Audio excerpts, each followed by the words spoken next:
sixth graders, we are here today with lesson 16.1 and 16.2. Today is all about independent versus dependent variables. We'll talk about what the definitions are for those and what they look like in a math problem. You should have this sheet. If you don't, just fill it in your math journal. But if you do, it's going to be an easy fill in the blank on this side and then one example on the back. So first off, we know from any science problem or science experiment that you guys have done in science this year that there are variables or things that change in any science experiment. So a variable is something that is changed. Now there are two types of variables. There's your independent and your dependent. Now your independent is your cause. So we like to think of independent and dependent as cause and effect. The independent happens first. And so if my independent is my cause, then we can assume that my dependent is the effect. So this is the thing that happens first, and then this is the result, so it happens next. Now, this is the one thing that is changed at the beginning. So it's changed first. And then on the graph, it's going to be on the x-axis, which is on the bottom. And we'll show an example here in a little bit where you'll see what that means. Now on the other side of this, your dependent variable is your effect. It comes second. So it is the result. Whoa, spelled that wrong. And it's what is measured at the end. So on a graph, since the independent was on the x, this one is on the y-axis, which is along the side. I don't know why this says side. Oops. So when we're looking at this, an easy way to remember is that the dependent variable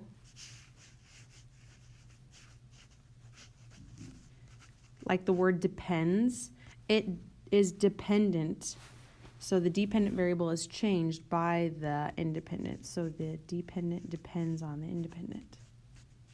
That's why it's the dependent. And then if you're talking x and y, your y depends on your x. So your x comes first, then your y. So down here, I'm going to show you how that looks. So your independent is your one down here on the bottom. And then your dependent is over on the side. The acronym that we use to remember which one is which, because that's the big takeaway on like a test question, you're going to have to know what the independent is and what the dependent is. So we use the word, I'm going to write it over here so we have room. We use the word iced, and I'll show you why here in a second. Iced. And that is because the independent is the cause and the effect is the dependent. So that kind of helps you remember that the independent comes first and then the dependent is second. Let's see here. Another thing, actually I'll show you on the back side. Okay, so this is this half sheet, and then we're going to go and look at an actual example, and it should be on the back of these notes. If you don't have it, just fill it in on your math journal. Okay, this is what an example might look like on a test or a homework problem. It's going to give you an actual scenario, a real life scenario. So in this one, I'm reading number 1 right here. It says the county fair charges $1 per ride and an additional $3 to get into the fair. Write an equation to represent the total cost of attending the fair. So the equation part, you guys, we've already learned equations. So we have practiced writing the equation. So let's skip part A and let's go down to B because we have already learned how to write equations. We start with that thing that is our constant. It's what we have to pay no matter what. Well, what do we have to pay to get into the fair at the beginning? We have to pay our $3. So that's my constant. Now, once I go inside the fair, I'm going to have to pay more for the ride. So more is my addition sign there. And then I also have to pay $1 per ride. We've talked about $1 per ride. That word per is telling us that we are multiplying the dollar and the number of rides. We don't know how many rides we're going on yet, so that's why we use R for the rides. Now be careful because it says write an equation, so you need to make sure that it has an equal sign in it. And what are we looking for? We're looking for the total, like what we spent all together at the fair. So this would be our cost or our total at the end.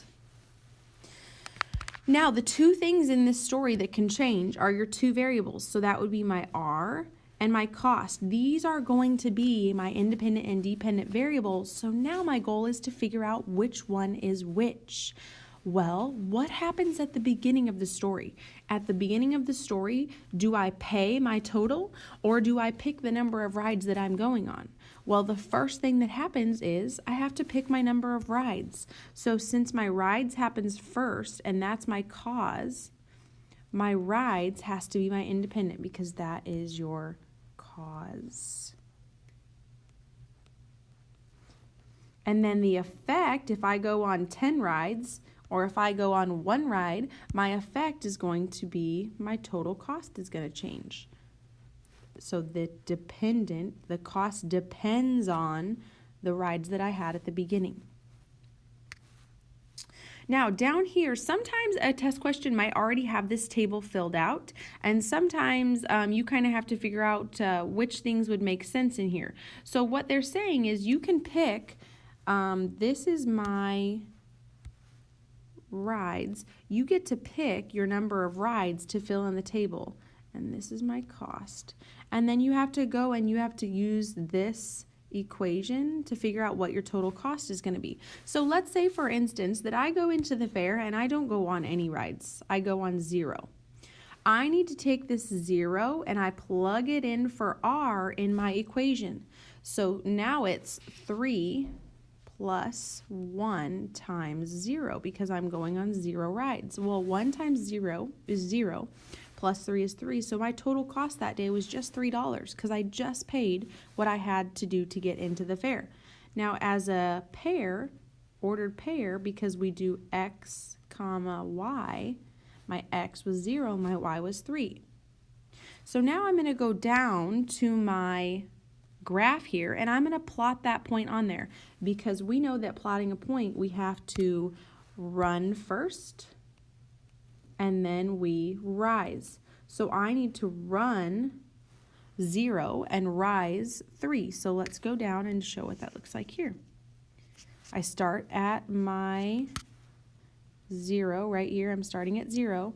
I run 0 so I don't go anywhere left and right. And then I go up 3 because that's my cost. And I'm going to put my dot right there on that part. Now I'm going to go up and do one more to show you a couple of dots. So let's go back up top and let's say, okay, I went on 5 rides. So now I have 3 to get in plus $1 per 5 rides. So 1 times 5 is 5 plus 3 gets me 8. And now my ordered pair is 5, 8. So let's go back down and put another point on there. We're going to run 5, so go over 5.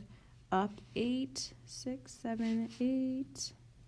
So my point goes right there. So now I've done 2 points. Now obviously we could keep going on the table and we can fill in more, and we might do that in class. But I just want to show you how we would read this graph and how we would label it.